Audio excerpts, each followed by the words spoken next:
I've been writing proposals for around 18 years. And if there's one section that decides whether a client keeps reading, it's the problem statement. Get it right and the client thinks this person understands us. Get it wrong and everything after feels a bit generic. So instead of talking about it in this abstract, generic way, I want to show you the real thing. This is a lesson from Proposal Mastery, one of the 4 courses inside my membership, The Trusted Practice.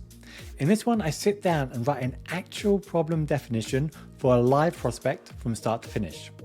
What you'll see isn't clean. It's messy, it takes a few passes, and most of the work is really about getting inside the client's head rather than polishing the words. Watch how it goes from neutral to the uncomfortable truth to a note of hope. That shape is what does the persuading. And if you want the whole proposal system after this, I'll point you to the Trusted Practice at the end. Hi, my name is Richard Millington. I'm the author of Proposal Mastery. And today, we're going to write a proposal live. Or to be more specific, we're going to write a problem statement for a proposal live. I think one of the really important things to do is to not just to give you the lessons, but to show them how we use them for a real client that we're trying to write a proposal for right now. So what I'll do is take you through the journey. I'll write it live. It's not going to be polished. It's not going to be completely clean, but we see how we take the concepts and actually go about writing a proposal from the notes and the information that we've gathered from the client. So what we have before we begin, and this is a real client we're working on now. And sorry, I have a cold, so if I'm coughing from time to time, I apologize for that. So we have a template proposal that we had a designer create for us, I think around 7 or 8 years ago now, a long time. And you can see there's a title page. We've updated it a lot since then, but you get the basic ideas. And initially this was for Facebook, I think, back in 2016. And I'll share that proposal with you later on. And I took the template we had in the course and just dropped it in here just so we have some text to work with. Whilst I don't believe in duplicating the text, I do think it's helpful just have something in the background to work with that you're replacing rather than writing from a blank screen. And what we also have are a lot of notes. So let's go into the notes that we have of the client. Not these notes. Let's go into the other notes. There we go. So I don't have the meeting calls because I don't think I can share them. So I'll do that from memory. But this is the first message that we got. We are a B2B company looking to build a community for our clients and prospects aimed at fostering lead generation through networking and engagement amongst like-minded executives in industries similar to those of our clients. I'm going to highlight that as well.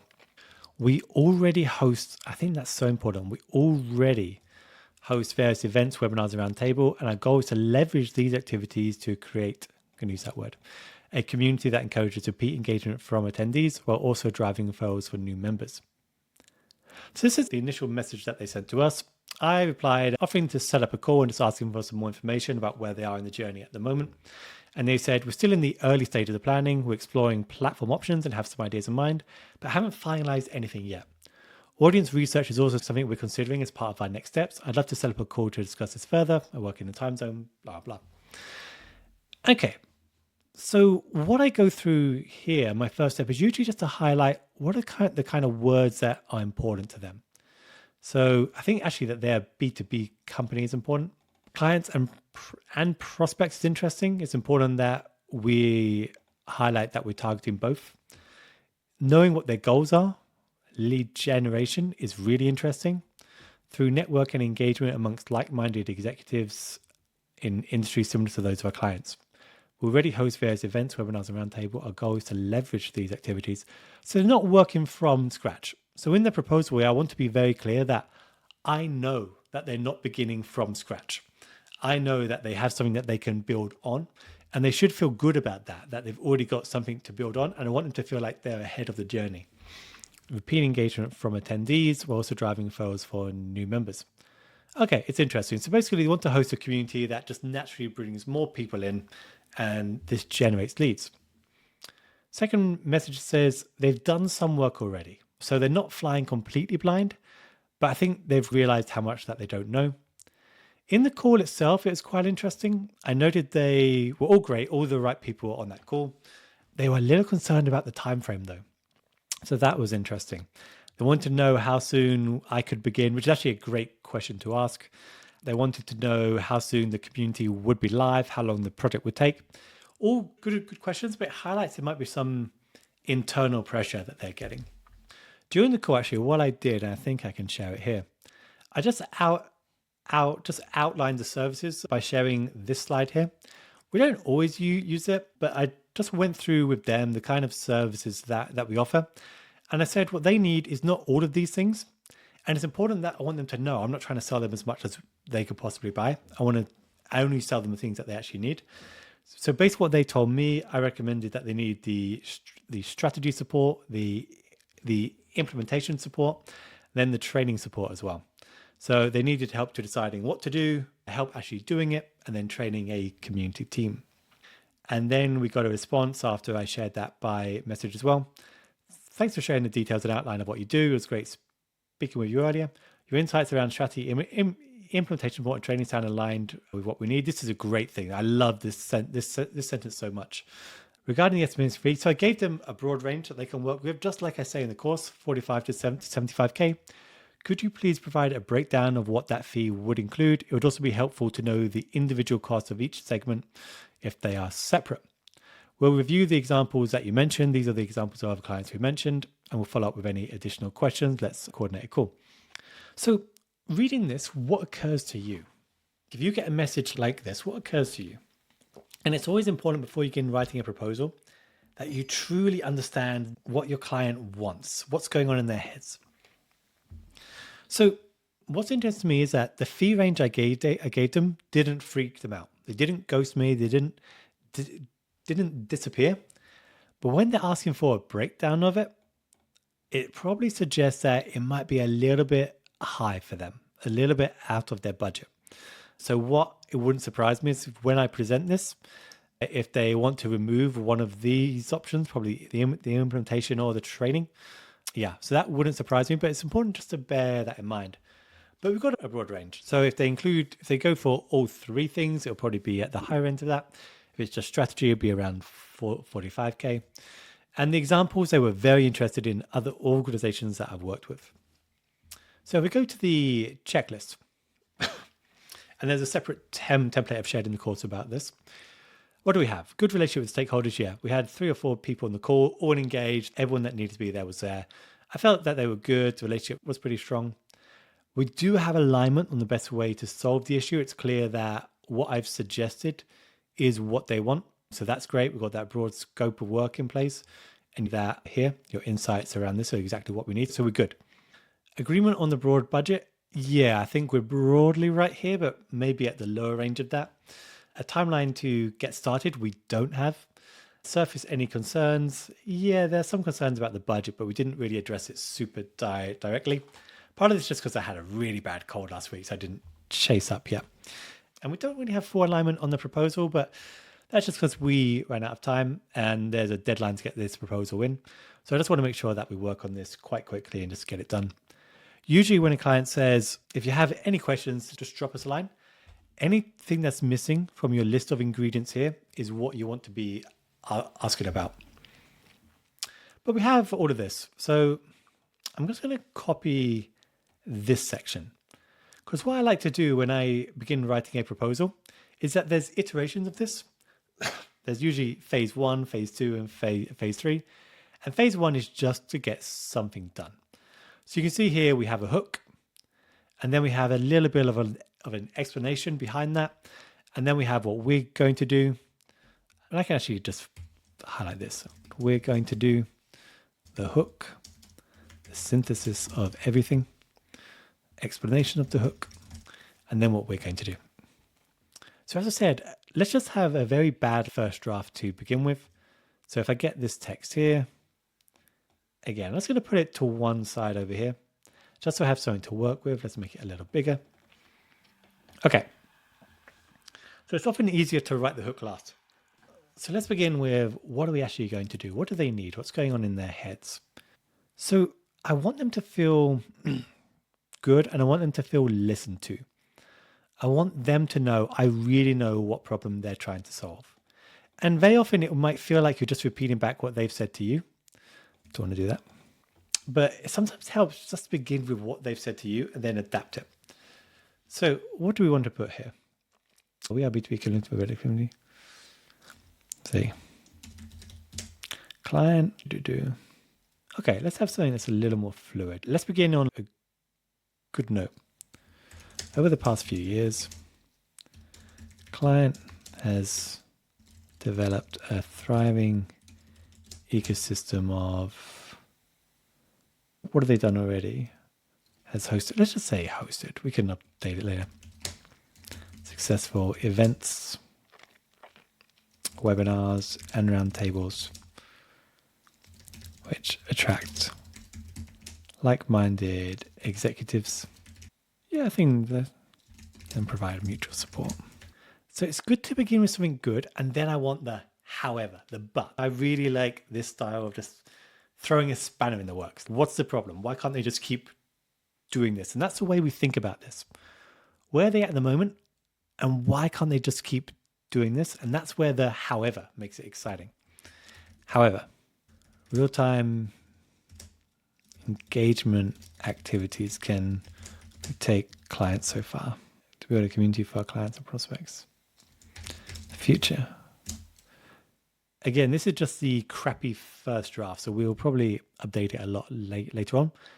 Just want to say, they know that this can only go so far. In the future, sustainable and scalable.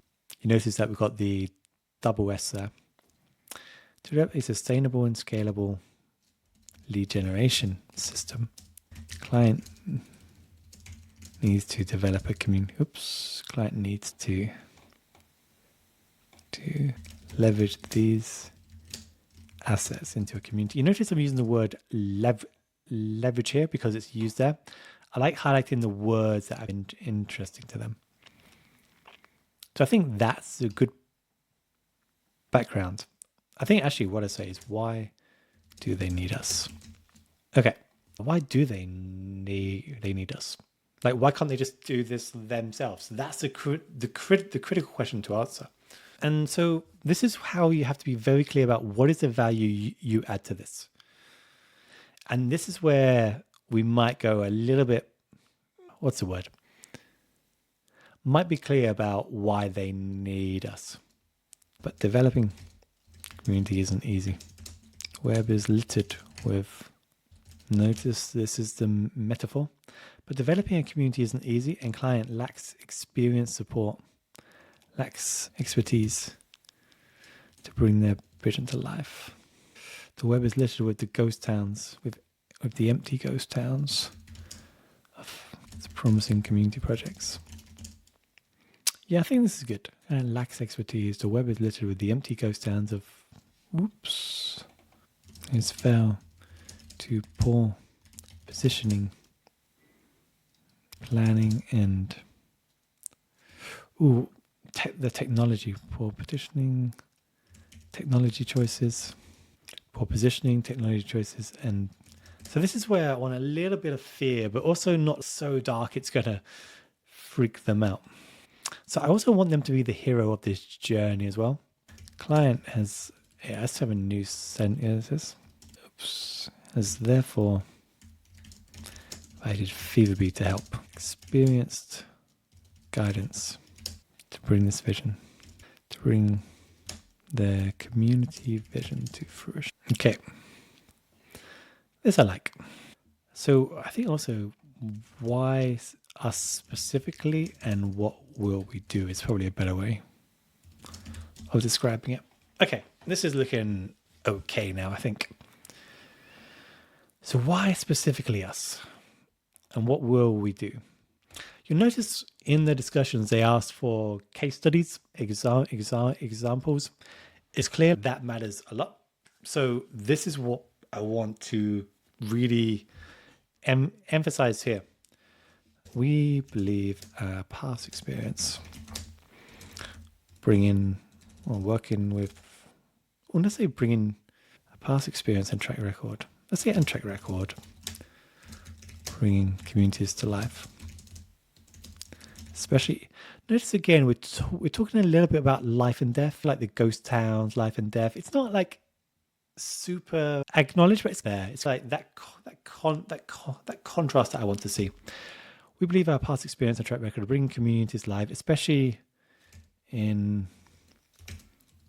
for technology companies and they wanted all organizations with similar goals, so not just the customer support side of communities. I remember that. So I want to emphasize that we believe our past experience and track record bringing communities to life, especially for technology companies and those. I'm just gonna, because there's a repetition, we believe our past experience positions us to. We believe our past experience and track record of bringing communities live, especially for perfectly positions us to, I want to say develop this community, but I don't like the word that community is in there twice. It feels a bit too long. Perfectly position us, make us the perfect partner. I don't want to say that makes us the perfect partner. Bring in similar. Yeah, I might come back to this, but I think it's okay for now. There's something about it that doesn't quite flow the way I like. No, I'm not going to agree with that. Yes. So now I want to say what we're actually going to do. But I want to not dive too deep into it. I just realized my head's really down here when I'm looking at this. Okay, so what are we going to do? This proposal outlines our 3-step approach to developing successful communities. Phase 1 involves deep research and understanding the needs and research where we stand and prioritize the needs of members. Phase 2. One thing I would say is, like, when we're explaining what we're going to do, we want a little bit of magic in it.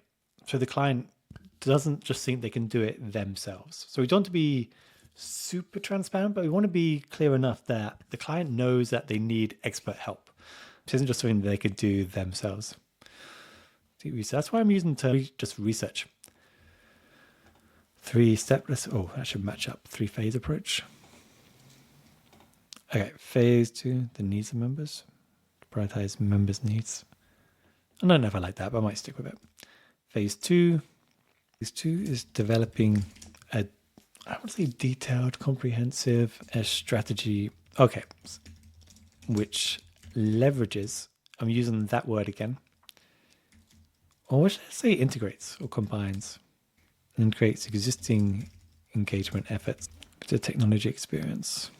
Let's say integrates, what's the term? Phase 2 is developing a strategy which integrates existing engagement efforts with technology platform and community best practices. It's a bit of a cliche to write, but I think it works here. Phase 3. I think at this point we can delete the reminders. Let's do that as medium bold. I like to just flag certain things. It just breaks up the text. Phase 2 and phase 2. Phase 1 goes. I think I can just do it. Phase 2 is technology decisions. Phase 3. In the community with templates, resources, and best practice. Oh, I would have best practices. Templates, resources. This seems good. The English isn't perfect, but I don't think it's killer. And then usually I like to just have something. I don't think I need this bit anymore. Yeah, I think I just delete this. I might notice that I might highlight that they've already done some activity. Phase 1. I don't like how bulky that is. I'll probably cut the word count down here. Maybe that's just good. I like saying we believe. I know Grammarly doesn't like it, but I think it's just good to be a little bit more humble about it. So this is where we might have something like this. Maybe technology can use for engaging. Yeah, I think that's a bit better. You notice that we're always customizing it to them as well. Position us. Yeah, and then we're just going to have that as well. Just make sure that it's replicated here. Okay, and just making sure the font's the same size. I used to have this, but I'll leave it in. And all it's missing now is the hook. What is the thing that connects all this together and it's exciting? I think it's something like client has a powerful vision. want to have the negative. Oh yeah, this is the old one, isn't it? I need to delete that. This is why you don't duplicate your stuff. Client has a powerful vision for the community. I like making them feel good. So powerful vision, because I think it's a good, maybe powerful is a bit too much. A clear vision for their community. Now the client needs the expertise. I think that's probably it. Okay, so this is like the first draft of it. You can see it took 20 minutes or so, but I think that's fine. It's not perfect yet, but the next step is to go through it and think, okay, what can we cut? What can we remove? Like instantly this paragraph at the end just feels really bulky and not quite working for me. So this might be the first place that I look at. Remember that 1 in 3 rule. Can we remove 1 in 3 words, sentences, paragraphs from this? And I think we can here. Outlines our proven approach. Time. I don't think this is too much bragging. Approach to developing system. Includes deeply understanding. Does it add value? Deep understanding audience needs. Developing engagement activities, which integrates and providing ongoing training and support. I think that's probably a bit cleaner, isn't it? Has hosted. Okay, I think it's looking a bit better. It might be a little too short now, but I think that's okay. Can always just increase the size a little. Okay, so successful events can only take clients so far. In the future, I think develop a sustainable. So what we don't have here are, what we do have are some contrast in place. Notice where we're contrasting what they're doing now with where they have to go next. So we have the past and the future. So I want to, in the future, I try to say needs rather than wants, just because wants, aren't as powerful. Ongoing engagement. In the future, client needs ongoing. What do we put here? In the future, client needs ongoing engagement. Don't like having engagement in there twice. Yeah, I want to be a bit clearer why. So I don't want to say worse yet, just because I feel it's too negative. Ongoing engagement. That was the term that they used. Okay, this community will nurture ongoing engagement. I think this is stronger. Yeah, I like this a lot more. Nurture ongoing engagement between clients, prospects, and foster a powerful sense of community. And then we have the button there. Yeah, this is good. Clients, prospects, and lacks expertise. Sometimes I say past experience rather than expertise, but I think it's safe on expertise. I just don't want them to feel offended. Especially for when engaging. Like, I want to have one more thing on this. Partnering with you on this project. Okay, so this is probably what I'll go with for now. I might update it, look for a little more metaphor I can bring in. But at the moment, I think we got a little something in there. So you see it's, positive, negative, positive, negative, positive. Yeah. So it's like a kind of flow and a rhythm to it. Like before I send it off, I'll look at it again. But this is generally like a good, or what I think is a good first page of a proposal. But we spend so much time on it, just making sure we get it completely right. And hopefully you found this video useful. Next one, I'll do the methodology, and hopefully you find that useful as well. Thank you so much for watching. That's how a problem statement actually gets written. Slower than you would expect, and a lot of it is judgment rather than a formula. This is one lesson from Proposal Mastery, which is one of 4 courses inside the Trusted Practice, my membership for independent consultants. For $950 a year, you get all 4 courses, every interactive tool, and the full vault of contracts, proposals, and scripts I use on my real consulting engagement, plus a private community of working consultants. If you want the rest of the proposal system, that's where it lives. Join the Trusted Practice in the link below.